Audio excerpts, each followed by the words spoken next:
रतन टाटा जी इस दुनिया में अब नहीं रहे। सोशल मीडिया पे आपने न्यूज़ भी देख ली होगी, बहुत वायरल हो रही है, बहुत ज़्यादा आप देख रहे हैं कि सोशल मीडिया पे दिखाया जा रहा है। रतन टाटा जी को भगवान उनकी आत्मा को शांति दे और उनको अपने चरणों में स्थान दें भगवान।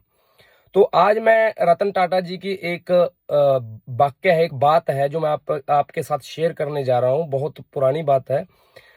उस बात को सुनकर, उस कहानी को सुनकर, वो कहानी है, उस कहानी को सुनकर आपको पता चलेगा कि इंसान अगर कुछ ठान ले तो क्या कुछ नहीं कर सकता है। भगवान ने इंसान को ऐसा बनाया है कि जब इंसान अपने लिए कुछ करता है ना, तो भगवान भी उसका साथ देता है। भगवान भी उस चीज को, कुदरत भी उस चीज को दिलाने में लग जाती है जो इंसान चाहता है। तो उसकी चाहत और इंसान के जो अ, इंसान की जो कुछ पाने की चाह है, या इंसान की कुछ करने का जज्बा है, अगर वो अपने अंदर का उस जज्बे को जगा ले तो इंसान क्या नहीं कर सकता है। आज यही बात मैं आपके साथ शेयर करूंगा और ये कहानी है। तो सबसे पहले हम शुरू करते हैं रतन टाटा जी की। जैसे लाइफ उन्होंने शुरू की थी, सबसे पहले उन्होंने बस और ट्रक बनाने शुरू की थी।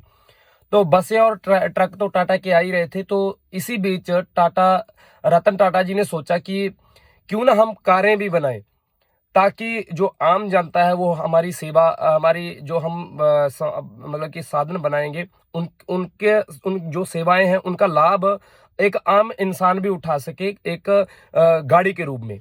तो उन्होंने कारें बनानी शुरू कर दी।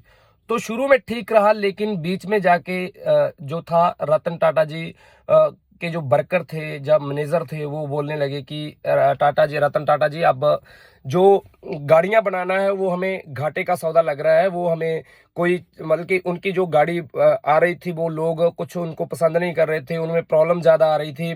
तो मतलब वो ना लोगों को सेटिस्फाई नहीं कर पा रहे थे। चाहे वो डिजाइन हो गया, चाहे वो उनकी रिपेयर ज्यादा, जैसे कारों की रिपेयर खराब ज्यादा होती थी कारें।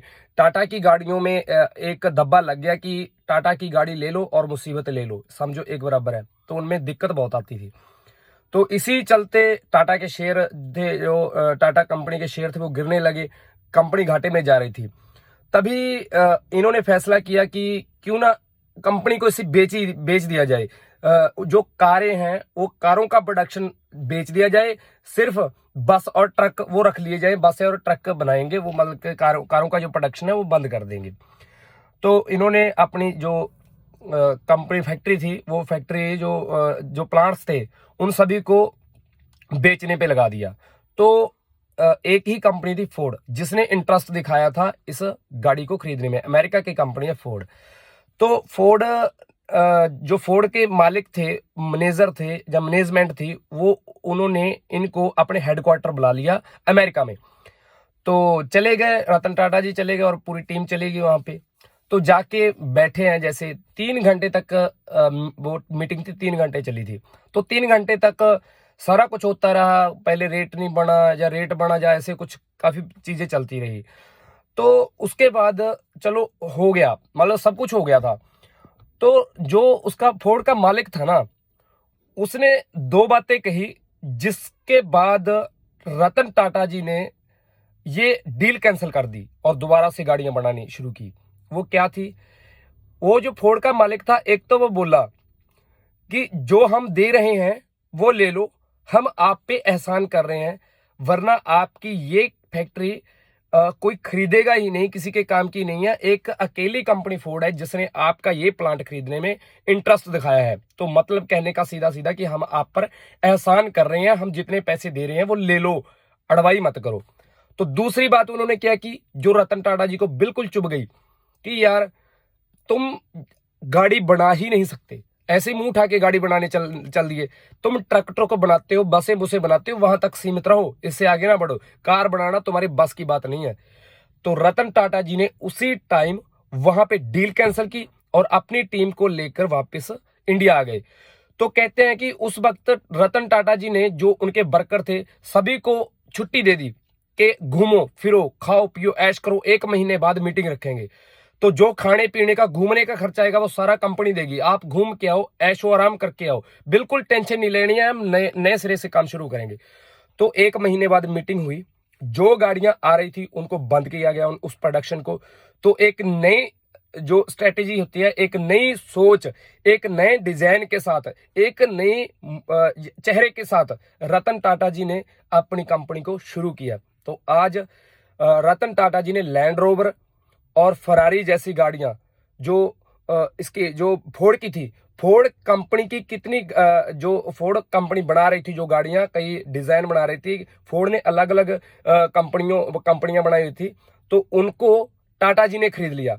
तो आज इंडिया से फोर्ड है वो फरार हो चुकी है और वो अपने जो प्लांट्स हैं वो बेचना चाह रही है, और टाटा उसको खरीद रहा है। खरीदने वो बेचने की कगार पे खड़े हैं, और रतन टाटा जी खरीदने की कगार पे खड़े हैं कि बेचो, हम खरीद लेंगे।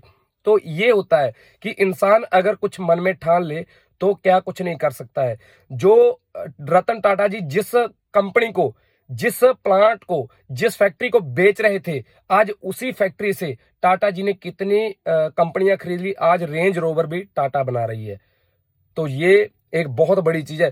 और जैगुआर, सॉरी फरारी नहीं, जैगुआर, जैगुआर फोर्ड की थी और जैगुआर भी अब टाटा ने खरीद ली है। तो अब उसके बाद इंडिया से फोर्ड जा चुका है, बिल्कुल भाग चुका है। लेकिन टाटा अभी भी नंबर 2 पर, कभी 3 पर, कभी 2 पर, कभी 3 पर अपनी गाड़ियां बेच रहा है, और ऐसी गाड़ियां बना रहा है कि जब इनका फोर्ड टाटा का कोई मॉडल लॉन्च होता है ना कार का, तो मेले लगते हैं, लोग देखने जाते हैं। जब गाड़ी पास से गुजर जाती है तो लोग देखते हैं कि ये वही गाड़ी है यार जी, किस किस कंपनी की गाड़ी है, अच्छा टाटा की है, इतनी अच्छी। तो भाई सेफ्टी में 5 स्टार, हर हर जैसे हर खित्ता, हर लाइन कह देते हैं ना, हर लाइन क्रॉस की हुई है टाटा ने। तो ये होती है भाई मन में ठानने की बात।